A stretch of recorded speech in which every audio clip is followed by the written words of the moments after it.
Hello. Who's here?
That's yours, Colonel. Thank you.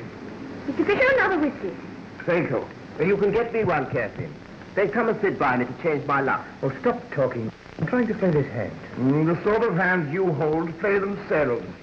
Eh, Colonel Henslow? Ronnie holds the most amazing cards. The rest are mine. I suppose because I'm your brother, Kathleen, I can't have a drink. That's right. 4 spades. It was a bad effort on my part. I just played it Dr. Watson is here, miss. He says he won't disturb the bridge. Thank you, Master. Tell him I'll be with him in a moment. Thank you. No, the king is here. Put him to me. Yes, dummy, of course, you had the opportunity of coming in today. Now, what about Olive? 4 in one hand and 1 in the dummy, that's 81. Excuse me, sir. This was on the floor. Thanks.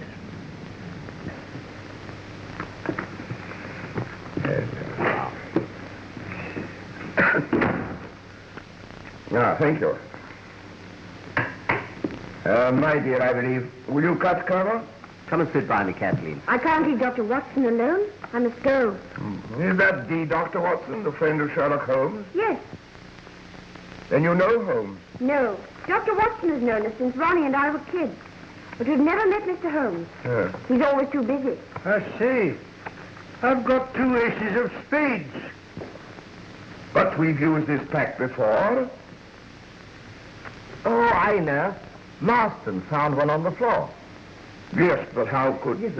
And it must have dropped off here.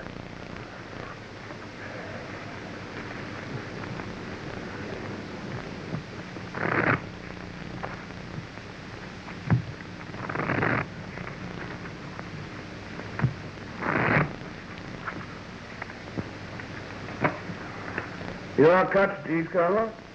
Cut for me, Ronnie. Well, Oh, don't go, Kathleen. I'll come and say good night to you all before I go to bed. I expect you'll all be at it till 3. Now, don't get up. I hope you all win.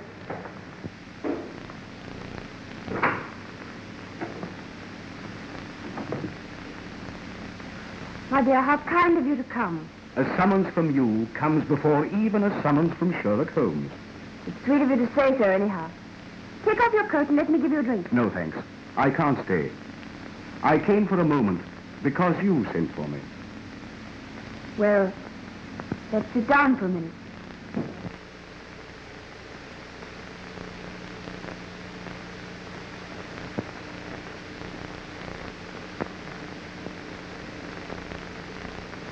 Has Ronnie got another bilious attack? No. It's nothing, really. I'm a bit worried.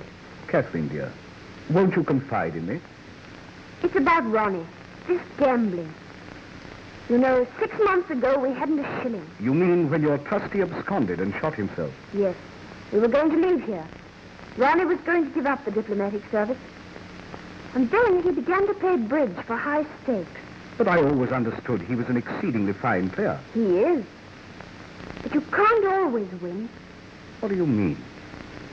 Always. Sometimes it's £20, sometimes 500. But he never loses. It looks as if... Oh, I can't say it. It's impossible. Ronnie isn't capable of such a thing. But I would like to be sure. How can one make sure? Well, I really don't know. I'll ask Holmes. Oh, no. He might arrest Ronnie. Oh, of course he wouldn't. But he might frighten him into giving up cards. I never thought of that. Yes. Do ask him to do something. I'll come round and see him in the morning, may I? Well, I don't know. Yes, I may. You'll make him see me, won't you? He thinks an awful lot of you. But I don't think I need waste time. It's a grand slam. I make 7 spades, 3 diamonds, 2 hearts, and the ace of clubs. That's right. Another big rubber. Well, that just about cleans me up. I make the difference. 1,600 points. You add up very quickly. Quite a mathematician, eh? How much is that? 160 pounds. Well, I've lost both rubbers, and so I owe you 255 pounds. We settle up at the end. This is the end. My wife is not very well, and I promised to go home early. Well, if you must, you must. Yes, I'm sorry to spoil your evening, but perhaps you can get Miss Adair to make up a for.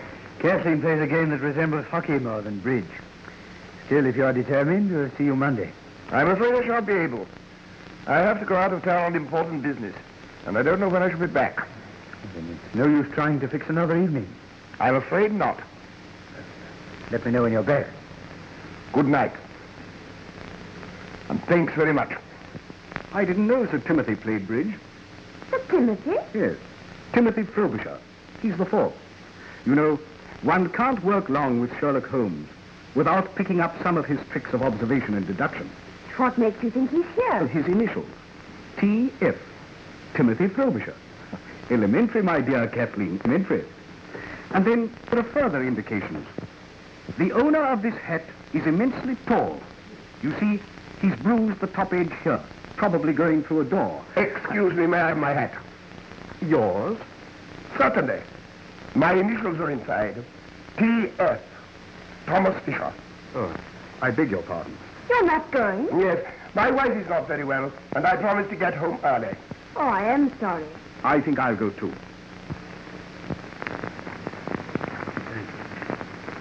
Well, good night, and thanks for playing.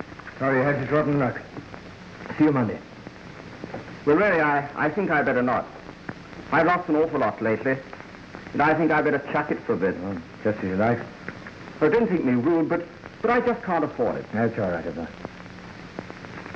Good night, Colonel. Good night.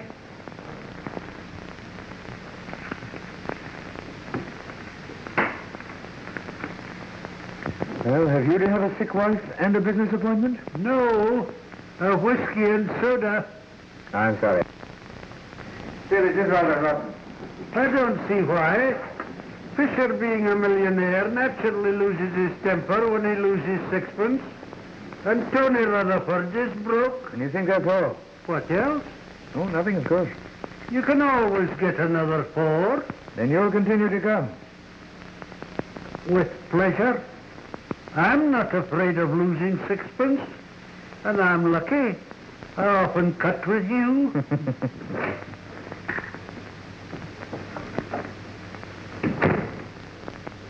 What's the matter with you all? Stopping so early.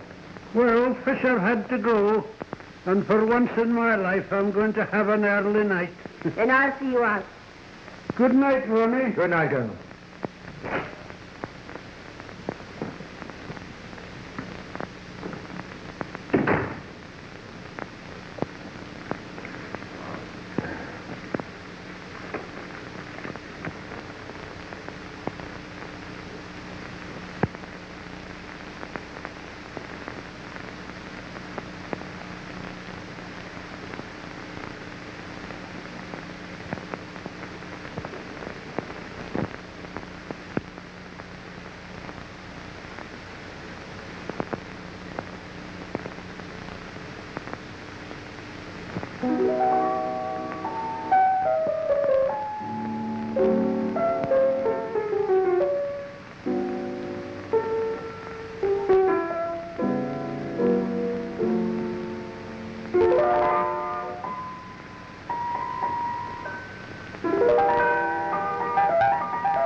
Ronnie, you've got to tell me the truth.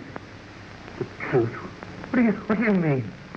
I've got to find out the truth. Terribly difficult thing, darling. Ronnie, stop. Trying to explain this ace of spades. Explain the You know exactly what I mean. When Marston picked it up, you said it belonged to that press.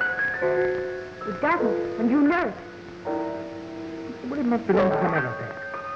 A hidden duplicate pack. What the devil do you mean? How dare you suggest that God knows I don't want to suggest it. But we were ruined.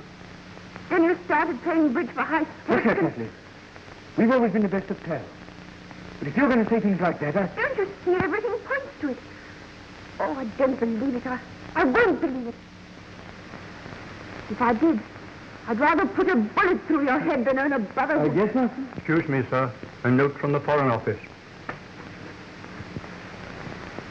Thanks. Who brought it? Mr. Missionary. Did he tell? No, sir. He said there would be no answer. Thanks. Shall you want anything else, sir? Not tonight, Marston. I shall want breakfast a bit earlier. The foreign craft means 9:30. Very good, sir. Good night, please. Good night, Marston. Good night, sir. Good night. Anything serious? Well, if you must know, they want me to go and see some German fellow in Hampstead who'll tell me some official secret which was probably published in last night's paper. Don't go, Ronnie. I've got to have this out with you. I can't believe. Ronnie.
shall I do with Mr. Holmes's breakfast?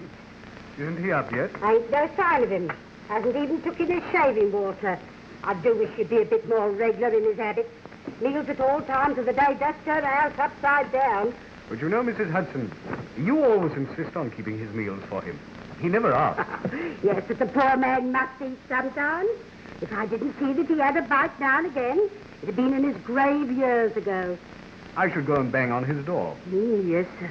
But sometimes when he's thinking out his problems, he's that cross when he's disturbed. He won't be this morning. He's rather good-tempered. And he doesn't want any breakfast.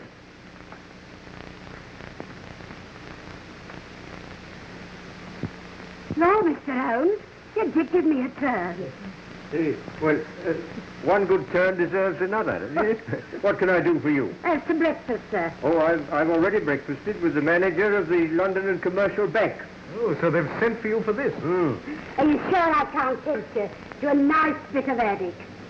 My dear Mrs. Hudson, you've always been a temptation to me, but addict, after a good breakfast, is not. No, you do carry on. It's a good job I don't take you serious. I'm perfectly serious. Jokes are not my strong point. Ask the doctor. I never see any of his. No.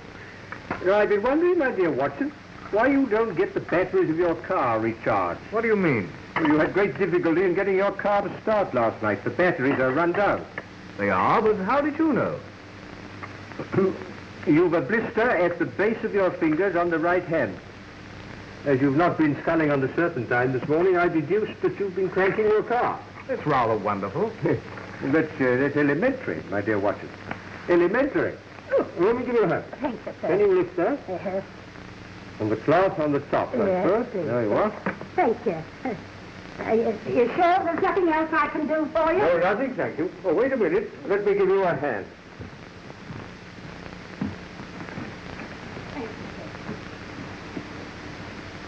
Why have they sent for you about this?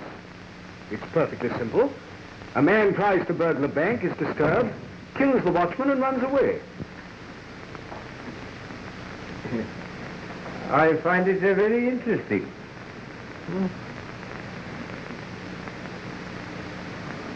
Have you ever heard of Professor Robert Moriarty? No. What's he got to do with it? Oh, he's to do with half the crimes the world over. He started as a mathematical professor, but ugly rumors gathered round him, and he resigned. Well, after that, he vanished for 10 years or so. I fancy he went abroad. Then he returned to England, and things began to happen. What thing? For a long time, I've been conscious of some power, a deep organization which stands in the way of the law. Once he made a slip, and I was able to deduce that behind that power was Moriarty. But he recovered himself, and I could prove nothing.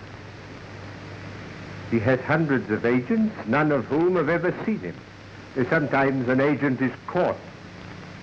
But the man who plans most of the crimes that are committed is never caught, never even suspected. He knows that I know of his activity. He also knows that up to now, I've been unable to reach him. And you think he's connected with this bank murder? I think it highly probable. Yes? Yes, come in. Inspector Lestrade to see you, Oh, sir. Lestrade. Anything fresh? No, Mr. Holmes? Sit down, Lestrade. Thank you. I just came in to get that piece of brown paper. Oh, yes, this little piece. You mean, I should like to keep it a little longer, if I may. I haven't yet decided what the rest of the label is. Well, I don't see how you ever can. It's just an ordinary shopkeeper's label. There's not enough of it to tell us anything. Well, I disagree, my dear Lestrade. But then, you and I so often disagree. Oh, come, Mr. Holmes. I've a great respect for your theories. It's only when you begin about this Professor Moriarty. Yeah, you don't believe in him. I ask you, is it possible for a man to plan half the crime in this country without the Yard knowing who he is, where he lives, or anything about It does seem rather strange. I mean, the man can't live nowhere, never be seen by anyone. Of course. Well, lots of people know him, but they don't know that he's Moriarty. You yourself may know him. Jokes are not your strong point, Holmes. No, I'm perfectly serious. He has 100 disguises and 100 aliases. And I'm pretty certain he had a hand in this bank robbery. But it wasn't a robbery. The thief got nothing. He broke into the bank and... Have you ever tried to break into a bank, Lister? Me? No, I thought not. But do you seriously think it's possible for one man to break into a bank without using anything short of dynamite? There were no signs of a forced entry. Which might point to the fact of his having an accomplice. Or even two. He got inside. Which doesn't necessarily mean you're Professor. The man was interrupted by the watchman, killed him, got frightened and bolted. And yet, inside the safe, we found this piece of brown paper. 3 people swear it was not there when the safe was shut last night. Then he was inside when he was disturbed. Or before he went inside. He had this paper wrapped round something. You'll observe that this end here is slightly torn and there is a blood stain on it. I therefore deduce that the struggle with the watchman took place first, and he then took his parcel into the safe. Oh, it won't work, Mr. Holmes. It won't work. There was £70,000 of note in the vault. Not one of them is missing. How true. How true. But if you remember, a fortnight ago, an almost similar thing occurred in Berlin. In Berlin? Yes. You should read your Berliner Tageblatt, my dear Lestat. The strong room of the Reichsbank was entered. The watchman was laid out, happily not killed, and nothing was removed. Very strange, Mr. Holmes. Very strange indeed. It looks almost as if there was a connection. I should like time to think it out a bit. When can I have that piece of brown paper? I'll let you have it this evening.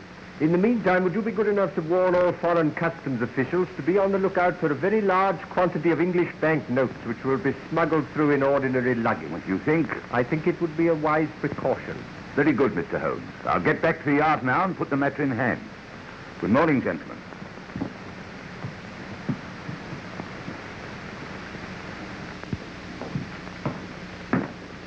The chief has arrived, sir. Oh? What are his orders? He will interview Mr. Adair himself. Right. Send Mr. Adair in.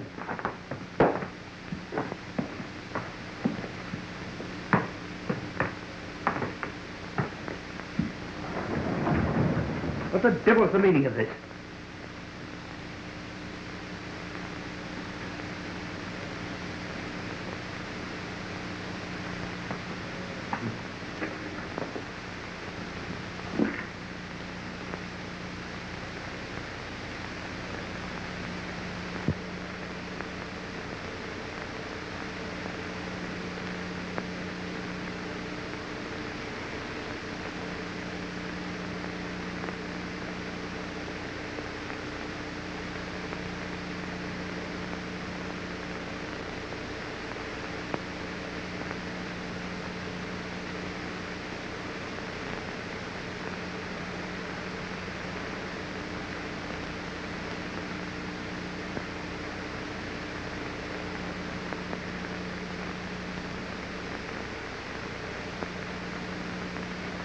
Adair.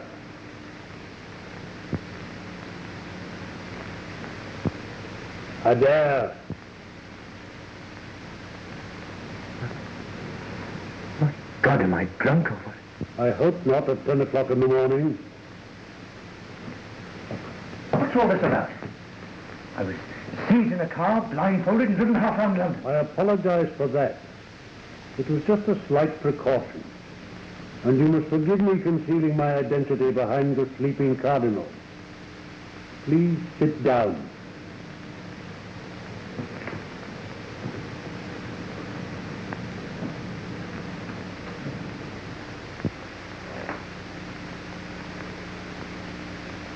Are you Mr.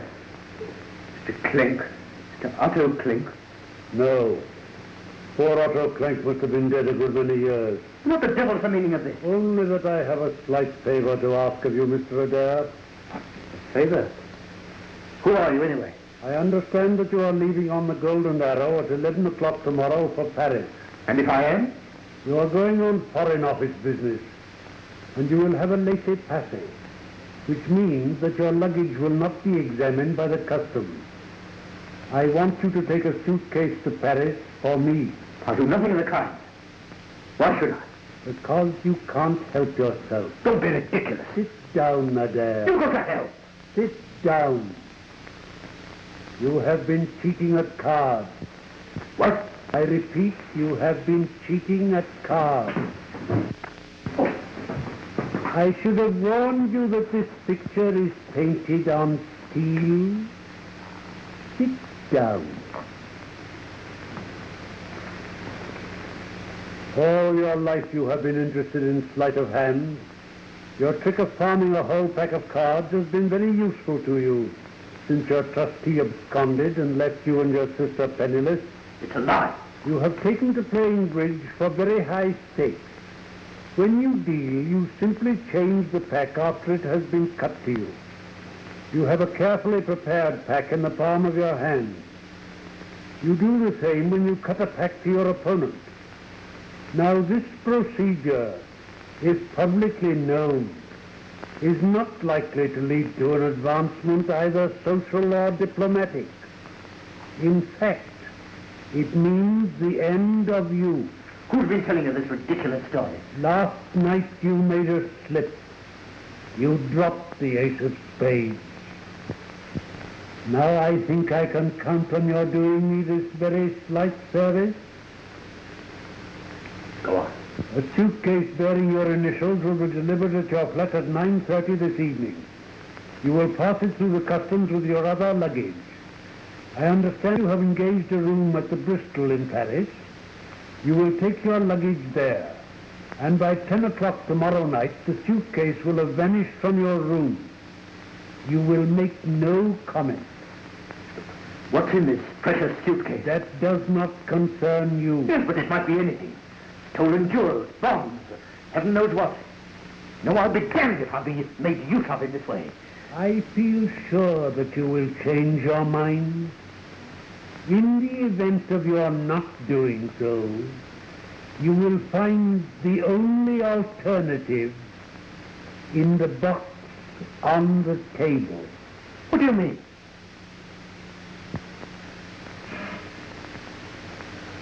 Here. Come back, whoever you are. What do you mean?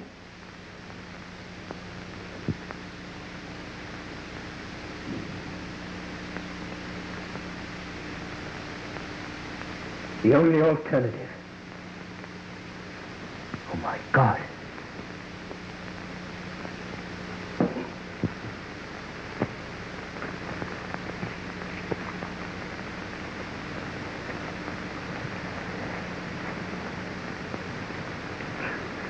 What are you trying to do? I'm trying to see how many Bank of England notes will go into a parcel of this size. You see, my dear Watson, that this note should fit into these creases. There you are, as I thought exactly. Yes. Were you busy this morning, Watson? No, I kept the morning free. I rather hoped you'd see Kathleen Adair. She's due here now. I sent her a note on the way home from the bank. Oh, that's very kind of you. But then you'll have a talk to Ronnie. No, I want to talk about it. He's in the diplomatic service, isn't he? Yes. And what's that got to do with it? What's got to do with what, Watson? Come in. Mr. Dare to see you, sir. How wonderful of you to have managed it. It's terribly kind of you to see me. Not at all. Won't you sit down?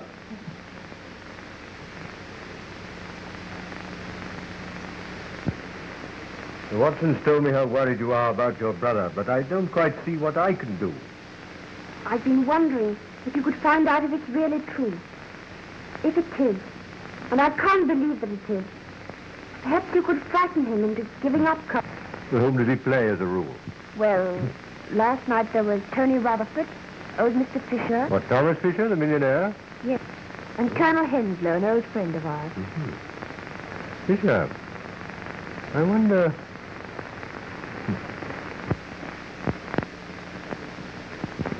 Forgive me, Mrs. Dare, but does your brother travel at all on official business? Quite a lot. In fact, he's off to Paris tomorrow. Ah, I thought so. How long has he known that he would be going tomorrow? 3 or 4 days, I think. Where is your brother at the moment? I don't know. At the Foreign Office by now, I should think. He went out early this morning. They sent a car for him. Oh, do you happen to know where he had to go? I think he said Hampstead. I know it wasn't far. He should be back at the office by now. Yes. Yes. They think a great deal of your brother at the Foreign Office. They used to. But lately he's been playing so much bridge. I'm afraid he's been neglecting his work. Yes, that's a pity. Yes, I wonder if you'd be good enough to ask your brother to come and see me this afternoon. Of course. I'll go round to the Foreign Office now. Oh. I might just fetch him. Why not telephone? He hates being rung up there, and I couldn't explain on the telephone. What shall I do if I miss him? Well, when will you be seeing him? Tonight. He's dining out, and he's bound to come into dress. Very well. In that case, would you be good enough to ask him to come and see me in the morning before he starts? That's awfully kind of you. Don't mention bridge to it. As a matter of fact, I shall not say a word on that subject myself. But you may rest assured that after he has seen me, he will never gamble again. I can't tell you how grateful I am. Not at all. But I am grateful to you.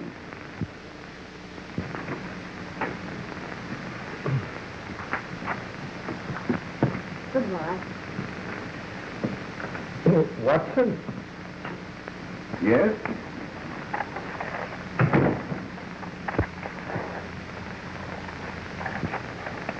What's all this mean, Holmes? Means, my dear Watson, that the Foreign Office doesn't send a car to take a very unimportant young man to Hampstead.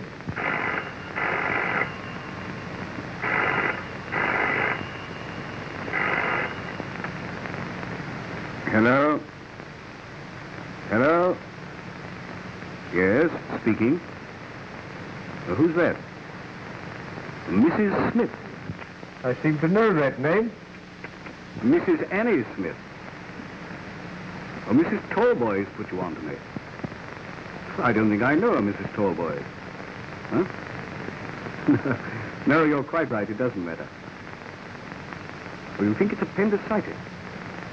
Oh, what's the address? Would you mind taking this down, Holmes? 1006 Pentonville Road. Yes. Yes, I'll come at once. I'll take a taxi. Goodbye. Here's the address. I've added a note which I want you to read when you've found the taxi. What's it about? Well, you read it when you've found the taxi. I hope your friend, Mrs. Talboy's friend, is not as bad as she thinks.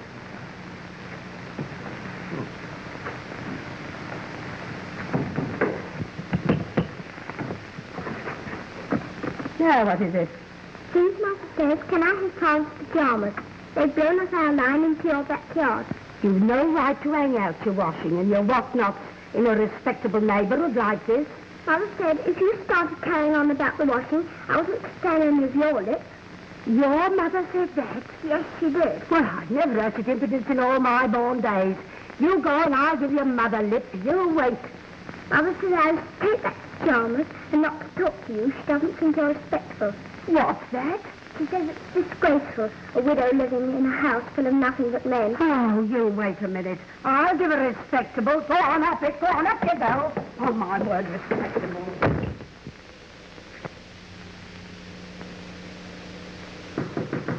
Yes? Come in. Hello. Yes? Sir, Hmm? I'm just going to step round to that Mrs. Freeman. There's a few things I want to say to her. Yes, Mrs. Hudson. But what has upset you? Well, she just told me. She sent her daddy round to say that I want to mean myself for saying what she did say. But I want her to know I shall be out 20 minutes. Especially that time to tell her what she's done here. Yes. Well, I wouldn't be too violent if I were you, Mrs. Hudson. Violent. Indeed, I'll sit about her good and prop. Indeed, I would, if it wasn't for my chronic arthritis.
Come in, Professor. You think you know me, Mr. Holmes? Why not? You called upon me once before. On that occasion, your face was completely covered with surgical bandages. But your arrival coincided with the same removal of Watson and Mrs. Hudson. You were a little more original in your methods last time. Today, I recognized the symptoms. I was expecting you, Moriarty. How clever are you, Holmes? Let's take off your scarf, Professor. Perhaps you're right. This room is rather draughty. Shall we sit down? I'm afraid my method of getting rid of Watson and Mrs. Hudson was a trifle crude. But I had a sudden impulse, and anyhow it served its purpose. Except that our interview will be a brief one. Watson will have read my note in the taxi, telling him to ignore the call and come back here in 5 minutes. In that case, I will be brief. On the 4th of May, 1928, you crossed my path. A dangerous thing to do, Holmes. 8 months later, to be exact, the 20th of January, 1929, you incommoded me seriously. Yes, you made a bad slip in 1929, didn't you? Nearly had you, Professor. And now I find you so constantly in my way that it would be better for me if you were removed. Perhaps what I have to say has already crossed your mind. Possibly my answer may have crossed yours. You stand fast? Absolutely. A great pity, Holmes. I have a great respect for your mentality. A great pity. You're getting in the way of a great organization, the full extent of which even you, with all your cleverness, cannot realize. You wish to put me in the dock. You never will. If you destroy me, rest assured I shall do as much for you. That's very interesting, Professor, but your 5 minutes are up. I fancy I hear the arrival of Watson. May I offer you a piece of advice? Never give way to sudden impulses. They're even more dangerous to you than I am. I read your note, Holmes. I beg your pardon. Did you come to see me? Your friend is in great danger.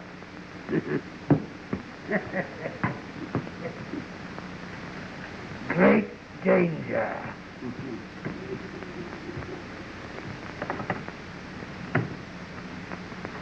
What's the matter with him? It is the draft, Watson. He's feeling the draft very badly at this moment. But who was it? Well, that was Mrs. Smith of 1006 Pentonville. Mrs.? Or shall we say, Professor. Oh, the mythical Moriarty. What does he look like? Well, I know no more than you do. Except that the first molar in the left side of the upper jaw is very badly filled with gold. Have you a mathematical mind, Watson? I think so, fairly. Ah. Well, never give way to sudden impulses. They're not good for mathematicians. Moriarty has made the worst slip he's made since January 1929. You mean you think you found out how to get him? No. No, I found out where he gets his boots. I wish you'd be serious. The professor's boots are made by Mr. J.J. Godfrey, bootmaker. Here we are. 502 Pont Street, Southwest 1. Godfrey, Pont Street? Yes. But that's where I have mine made. You do surprise me. But Godfrey's a perfectly respectable tradesman with a high-class clientele. Well, obviously. Obviously, you and Moriarty. You share a bootmaker with the professor. And for all I know, he may be a great friend of yours. Oh, really?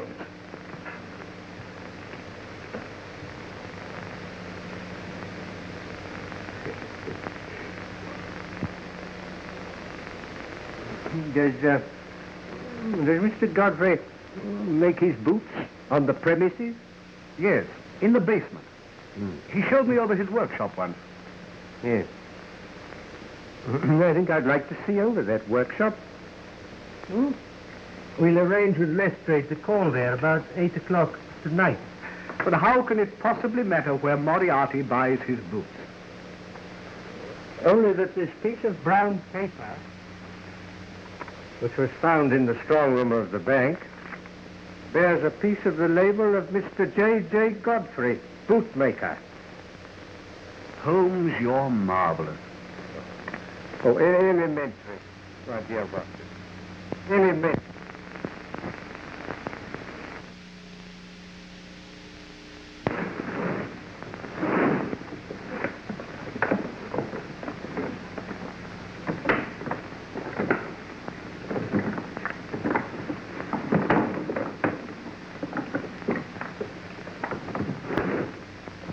Well, that's that.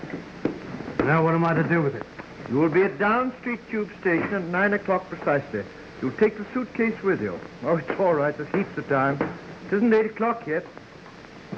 In the main entrance, you'll see a man with a scar on his left temple. He will take the suitcase from you. Yes, sir. The keys? Hello, sir. Looks a good bit of work. Yes, sir. I'm a good workman.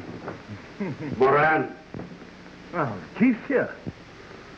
I have just been informed that Inspector Lestrade has left Scotland Yard in a powerful car with police constables number 47, 54 and 83, all of the C Division.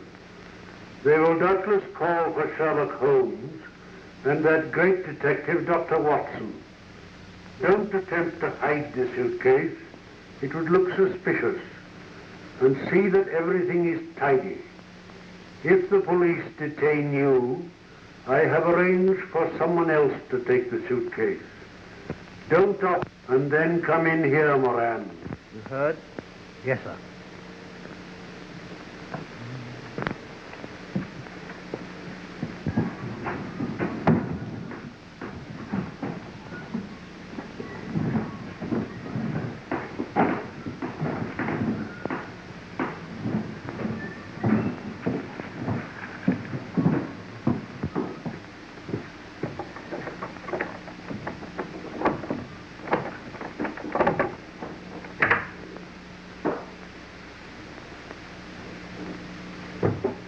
Put this right, Godfrey, will you?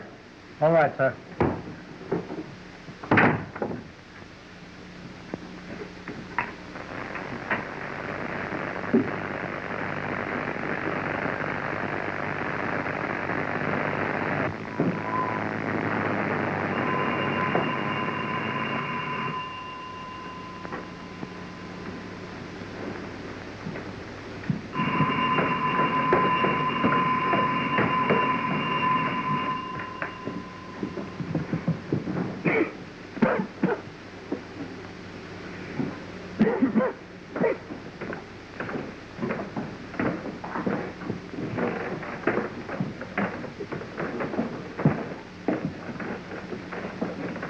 Which of you is Mr. Godfrey? I am. There's my search warrant. Search warrant? Well, what are you searching for? You'll know when I found it. Why? If it isn't Dr. Watson. Hope the last pair of shoes I made was satisfactory. Oh, I see you're wearing them now. Yes, quite thanks. I say, Holmes, this does seem rather absurd. You know, Godfrey's made my shoes for years. Yes, your shoe last is in that cupboard over there now. Over there? Yes. I'll go and find it.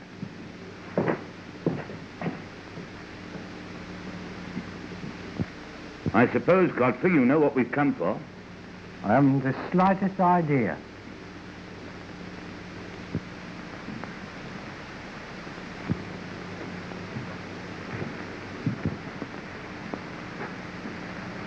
Hello.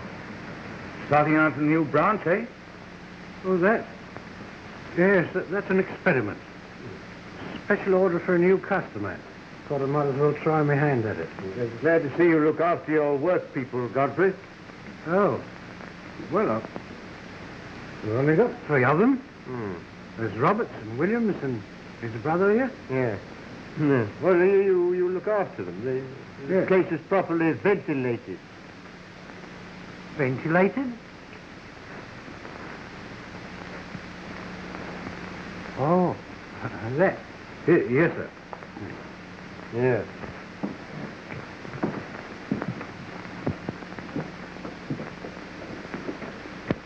Oh, yes. A ventilator.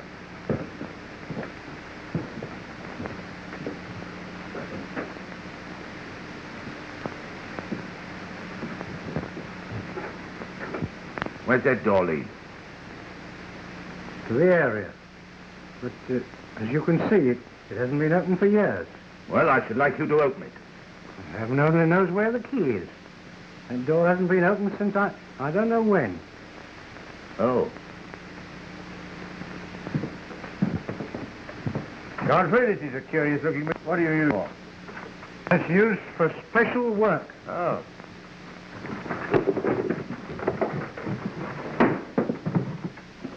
So, you wanted to know what I was looking for, Godfrey. Well, you know now. I was looking for a press that made perfect Bank of England notes. Take them all away.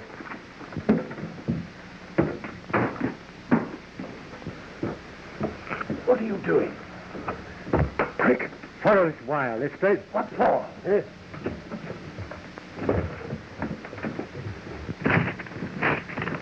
Oh, quick, Lestrade. Help me get this door down. What?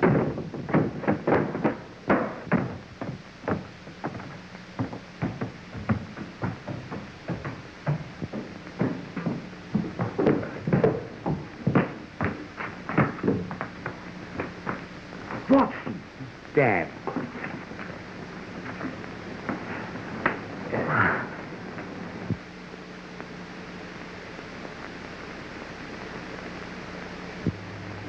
Oh, have another drink, my dear Watson. Hey, you feel better. Thanks, I'm all right. I haven't a scratch. There's a bit of a shock being seized and trussed up like that. You saw nobody? Nothing. I was standing in the cupboard, and the shelves swung round. I was seized from behind and blindfolded. Well, anyway, we've done a good night's work. My theory of the bank robbery is proving correct. But what is your finding a forger's outfit in a bootmaker's basement got to do with a bank robbery, which wasn't a robbery at all? Well, I'll try to explain. Within a fortnight, the strong rooms of 2 banks are entered by unauthorized persons and nothing is removed. But in each case, something is taken into the strong room. In the case of the Reichsbank, a cardboard box. In the case of the commercial, a piece of brown paper. Well, they wanted to take the notes away in them. The brown paper had been creased and folded round something. Well? Mr. Godfrey's printing press makes perfect Bank of England notes. Now, supposing they have an accomplice who gives them the numbers of the notes in stock. They make duplicates. Probably perfect duplicates if my friend Moriarty has anything to do with it. They change these for the real ones. Now, the forgeries have to arrive at the bank uncreased and spotless. Hence the brown paper. The real ones can be taken away anyhow, stuffed in the pockets, anything. And the paper discarded. The robbery will not be discovered until 2 notes of the same number arrive at the Bank of England.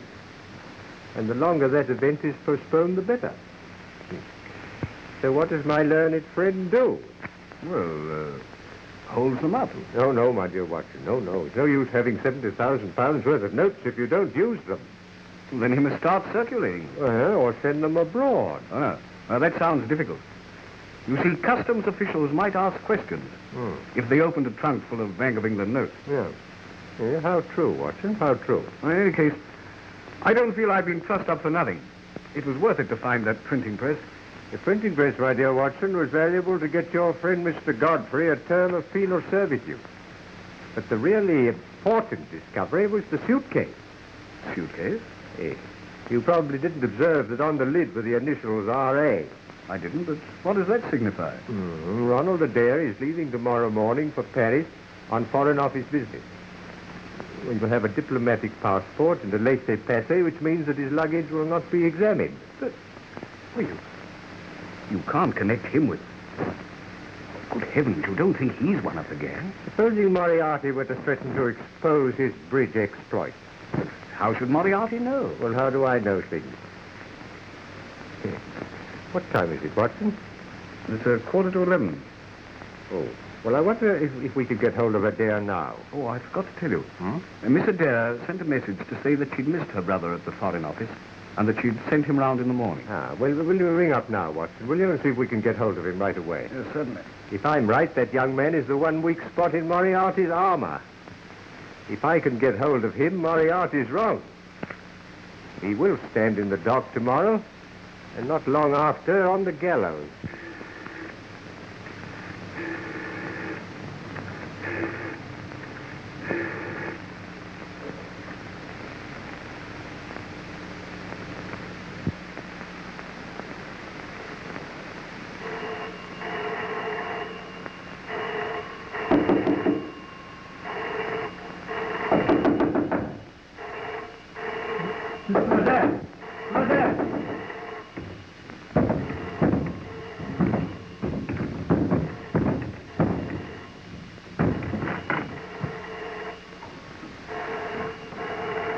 Mr. Adair?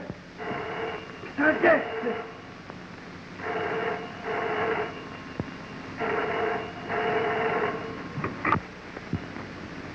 Hello. Yes. You can't, sir. You can't. He's killed. Yes, I've just found him shot through the head. Is it usual for you to go to bed as early as 10 o'clock? Yes, sir. When there's no company. And you heard nothing at all? No, sir. You see, our bedrooms are all at the back of the building. Completely cut off from the rest of the flat. I see. Yes, sir. Thank you. Would you send a butler to me? Yes, sir. You can go too. But surely, Lestrade, considering what I've told you about the bridge party, it was obviously a case of suicide. Then where is the revolver? Well, he must have thrown it out of the window. Well, the bullet didn't penetrate the brain. He may have been conscious for a few seconds after the shot. And his fireplace shows that he'd been burning his correspondence. A good deal of correspondence. Then what about the letter he was writing? I can't make that out. The sleeping Cardinal forced me to... I can't think what it means. Oh, Mr. Holmes. Would you care to examine the servants? The cook and the housemaid neither saw nor heard anything. No, Lestrade. No. You carry on. No, I'll just amuse myself. We found this on the table in front of him. The sleeping Cardinal. The sleeping Cardinal, now. Where have I heard that name before?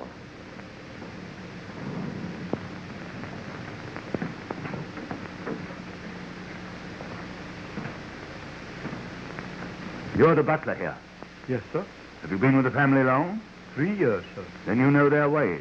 Did anything unusual occur here this evening? No, sir. Miss Adair dined alone at home, and Mr. Adair came in at 9:15 with Colonel Henslow. Who is Colonel Henslow? Oh, he's an old friend of the family. He knew Ronnie Adair's father in India. Sir Henry Adair was Governor General of Bengal, you know. They used to hunt tigers together. Did you gather at all what they were talking about when they came in? Well, sir, Mr. Adair was saying, "And you think Fisher means trouble?" Huh? That was all I heard, sir. How long was the Colonel here? Barely half an hour, sir. Was Miss Adair with him? No, sir. She was in her room. Was anyone else in the flat? No, sir. You're positive that there was no one else at all? No, sir. Oh, a man came about 9:30 with a new suitcase that Mr. Adair had ordered. What kind of a man? I didn't notice him particularly, sir. He wasn't actually inside the flat. He just handed me the case and I signed for it. Where did the case come from? I really didn't notice, sir. I just told Mr. Adair it was here, and He told me to put it with the other luggage in his bedroom. Oh. Which one? That's the odd thing, sir. It isn't here. And I can't find it anywhere, so I searched the flat. It was quite an ordinary sort of case. Can't think where it could get hidden. But it must be somewhere. Unless Mr. Adair took it out. He didn't go out, sir. He went straight to his room after the Colonel had left. Why didn't Miss Adair come and see the Colonel? Wasn't she friendly with him? Oh, yes, sir. She was quite friendly with him. Wasn't she friendly with her brother? They were devoted to each other. They was, sir. But there was a bit of a shindy last night, sir. Well, she never mentioned anything about it to me. No, sir. It was after you and the other gentleman had left. I can't think it was a serious quarrel. I beg pardon, sir. It was. I brought in a note for Mr. Adair, and I don't think they heard me come in. What were they saying? Well, sir, Miss Adair was very excited, and she said, I'd rather put a bullet through your head than own a brother who... And then she saw me and stopped. Directly afterwards, Mr. Adair left the room. And tonight, how did you know he'd been killed?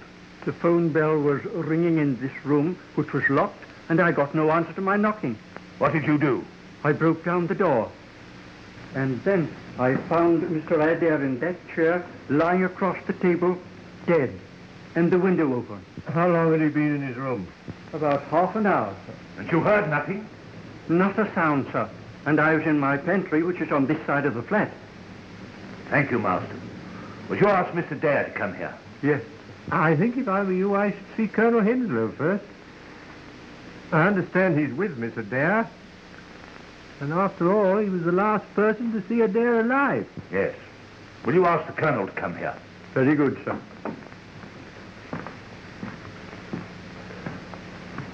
Well, that disposes of your suicide theory. What do you mean? You're not suggesting that Miss Adair... At any rate, she threatened. But the door was locked on the inside. Ah, Colonel.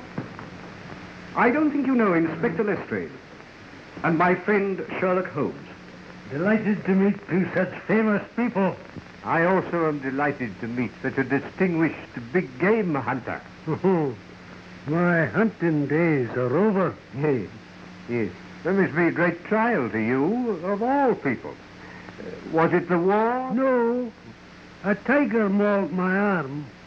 It turned septic and had to be taken off at the shoulder. I'm lucky to be alive at all. Yes, I'm immensely ignorant about tiger hunting. Tell me, you go out on elephants with beaters, don't you? Pardon me, Mr. Holmes, but I must ask the Colonel a few questions. Yes, all right, let's say, just a minute. I'm very interested in tiger hunting. Well, elephants and beaters are used when royalty and rajas hunt tigers, but they're expensive. Oh, very. You can always tether a goat and wait till the tiger comes for it. Really, Mr. Holmes, I'm pressed for time, and I must ask the Colonel a few questions. Yeah, well, fire ahead, Lester, fire ahead. You were the last to see the deceased alive. Yes, he's been very nervous since last night. He came round this evening and asked me to come back with him for a chat. I suppose you all know what's happened at the bridge party. Yes? One of the players looked like being unpleasant, and Adair wanted my advice. And what was your advice? To do nothing at all. Even if it were true, nobody could prove it. And he was less worried when you left? I think he was, a little. I understand a new suitcase was brought to the house last night. Were you there when it arrived? I believe so. I never saw it, but I heard Ronnie tell Marston to take it into his bedroom. What time did you leave? About 9:45. And within 3/4 of an hour, he was found dead. Surely it's obvious he shot himself. I disagree, my dear Watson. He was murdered. Of course. You don't really think so? Yes, my dear Colonel. I'm certain of it. And what is more, I'm sure you'll all be glad to hear that within 24 hours, I shall not only be in a position to prove it, but I shall have the murderer under lock and key. I'm delighted to hear it. Not that it can bring the poor lad back. You know, Ronnie, with all his faults, was extraordinarily lovable. I feel rather as if I had lost a son. Thank you, Colonel Henslow. I shan't need you anymore. Would you mind asking Mr. Dare to come to me a moment? Certainly. Goodbye, Mr. Holmes. Goodbye, Colonel.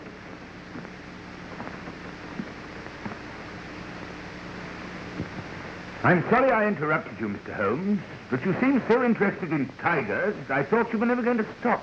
They interest me. The stark ferocity, the cold cruelty. Very human beings are like tigers, you know. Now I suppose you're back to your Moriarty theory. You're not going to try and tell me that this is his handiwork? Well, who knows? That man has become an obsession with him. He is. He is. Mr. Dare, I want to offer you my very sincere sympathy. It was a ghastly shock to me. I can imagine what it must have been to you. I won't keep you a minute, Mr. Dare. Won't you sit down?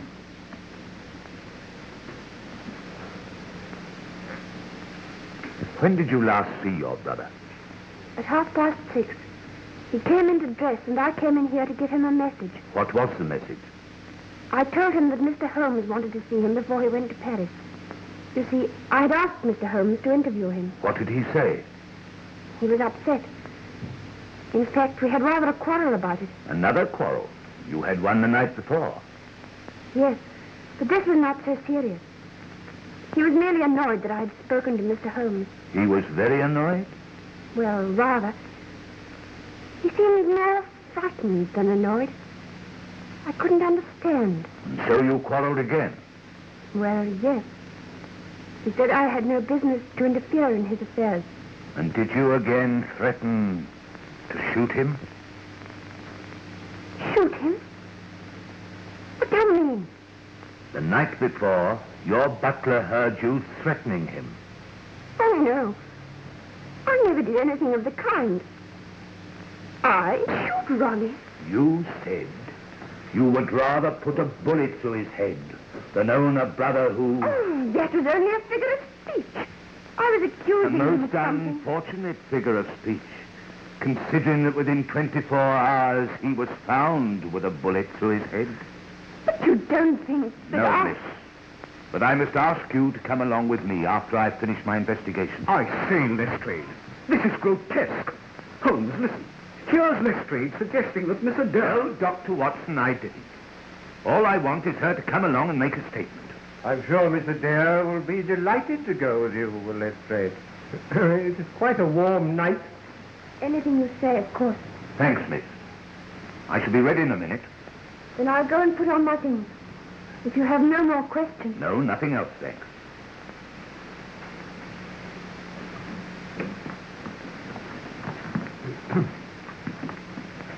This is outrageous.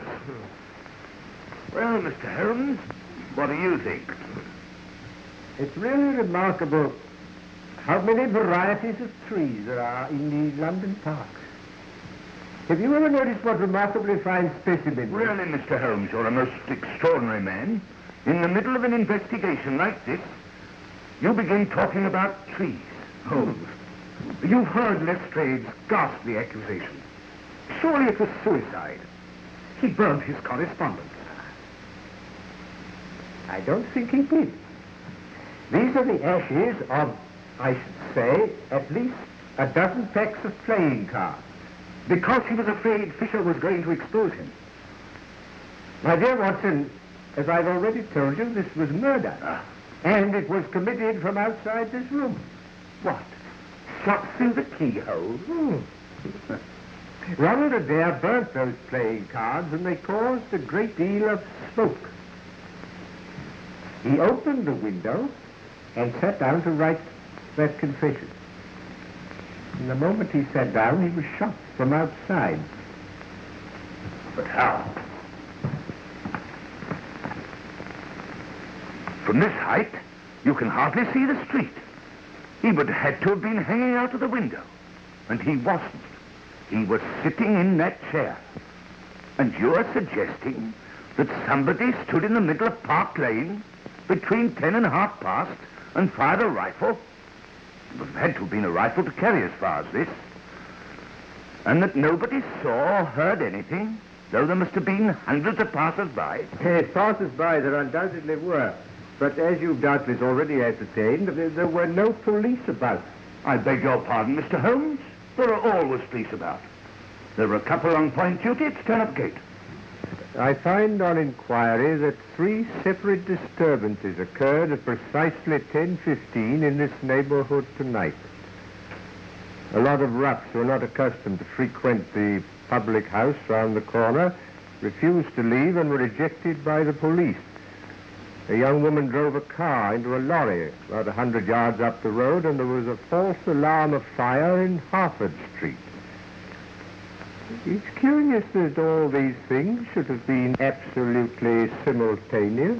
But even supposing the police were occupied, you can't stand and fire a rifle into a Park Lane window without somebody having seen and heard something. How true. Do you know a hornbeam when you see one? A hornbeam? There are some remarkably fine specimens in the park. What is a hornbeam? The Latin name is carpinus. They're common in the temperate zones of Asia and some parts of southern England. It looks like a beech, but it isn't.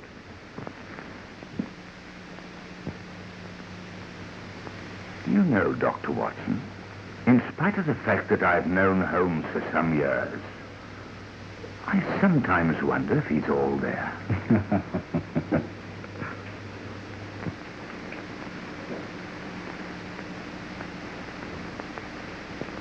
Put this in your mouth for a few minutes. Whatever for?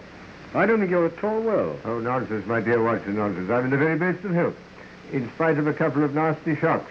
When did you have a shock? Well, I said 2. During the stroll I took this afternoon, I was just going to cross the Marylebone Road. The policeman on point duty was holding up the traffic, when a 2-horse van, apparently out of control, whizzed round the corner and was on me in a flash. I sprang to the pavement and saved myself by the fraction of a second. Good heavens. Yes. 10 minutes later, a brick fell from the roof of a house. It was shattered at my feet. They were repairing the roof at the time, but the police proved it was an accident. I know better. Oh, very nasty indeed. But these things happened this afternoon. I was worrying about you in the early hours of the morning. What did I do? Do? In the middle of a terribly serious conversation, you started talking about trees in the park and the difference between a hornbeam and a beech, altogether disconnected. And I thought a little delirious. Yes, I did ramble a bit, didn't I? And I'm sorry you made what Lestrade called a bombastic statement. That within 24 hours, 12 of which, by the way, have already gone, you would have the murderer. No, it wasn't at all like you, Holmes. No, it did look as if I were very ill, didn't it? It gives Lestrade such a chance to crow. He thinks he's done a frightful lot and you nothing. He's disposed of my suicide theory and made an arrest. Who? I wonder he hasn't arrested you or Mrs. Hudson. And he never stops talking about this mythical Moriarty. Now listen, my dear Watson. I have established to my own satisfaction that in both the Reichsbank and the commercial bank cases, forged notes were substituted for real ones. No? I have also established to my own satisfaction, and through the missing suitcase, that Ronald Adair was to have taken those English notes to Paris.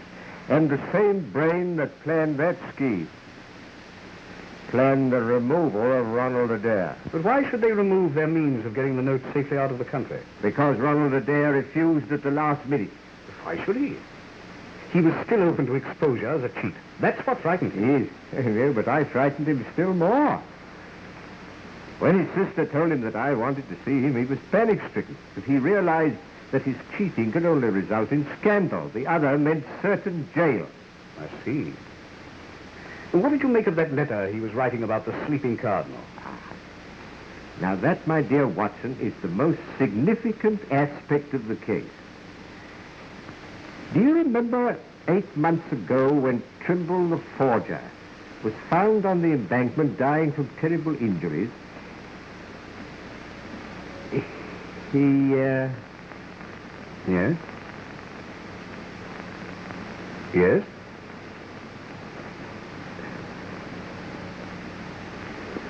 Yes. Now, we mustn't forget your appointment. Appointment? Yes, it's necessary for me to remain alone a little while. So you, my dear Watson, are going to Euston. Euston? Whatever for?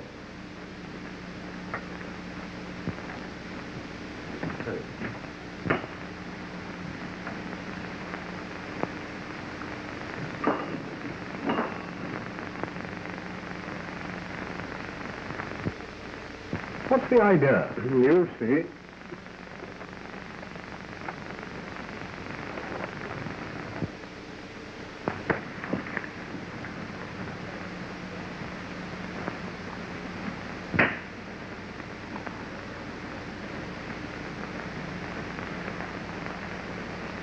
You're going to have a busy night. Now, I want you to put on your coat and hat, take a suitcase, you needn't pack anything, get a taxi, and make a great fuss about getting it. Call Euston to the driver and tell him if he doesn't hurry, you'll miss the Scotch Express. The Scotch Express? Yes. You'll be followed. The moment you get to Euston, pay off the taxi and rush round to the booking office.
Really, Mr. Holmes, this is a bit too thick. My apologies, Mrs. Hudson. Once again, you've proved yourself far above ordinary women. Well, Mr. Holmes, I did as you told me to. I moved the statue every few minutes when suddenly the whole blooming thing falls on top of me. But you've done very well, Mrs. Hudson. Very well. Lestrade, bring in the prisoner.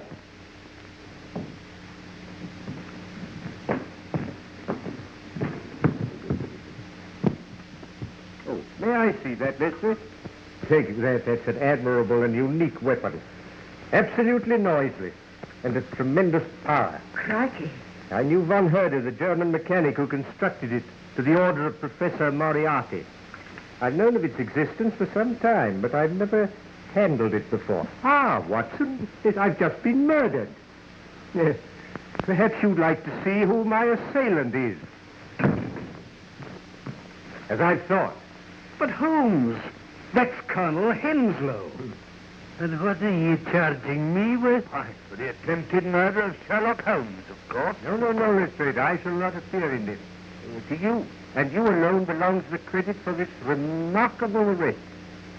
With your usual happy mixture of cunning and audacity, you've got him. Got him? Got who? Well, the man who climbed the tree in the park last night. A hornbeam, to be correct, and shot Ronald Adair through the open window of his flat in Park Lane. Has it occurred to you, Mr. Holmes, that it must be rather difficult to climb a tree and shoot anyone when one only has one arm? Ah, yes, I'd forgotten. Your left arm must be causing you great inconvenience. Yes. Lestrade, I wonder if you'd be good enough to free it for the Colonel. Hello? What's the game? Let me introduce you to Professor Robert Moriarty, the mythical Moriarty, my obsession. I warned you when you called upon me yesterday that sudden impulses were dangerous. I observed that the first molar in your left upper jaw was very badly filled with gold. And when Colonel Henslow was feeling as if he'd lost the sun, I observed the same bad workmanship in the same tooth. You clever, cunning swine. You think you've got me and you're safe, but you're up against an organization, Holmes. They'll get you. They'll destroy you. I might even do it myself.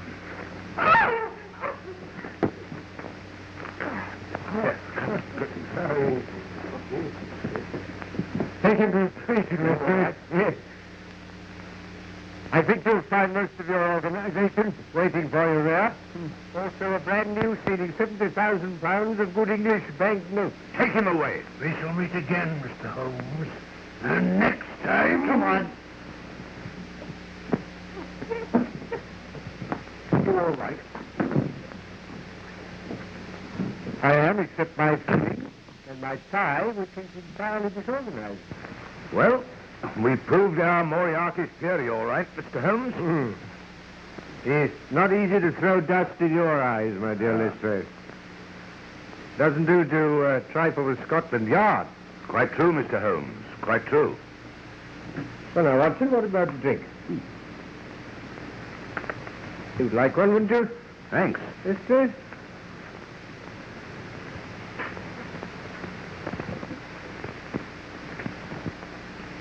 I can't think how you managed to discover these things, Holmes. I saw nothing that could have put you on the track of the murderer. On the contrary, my dear Watson, you've seen everything.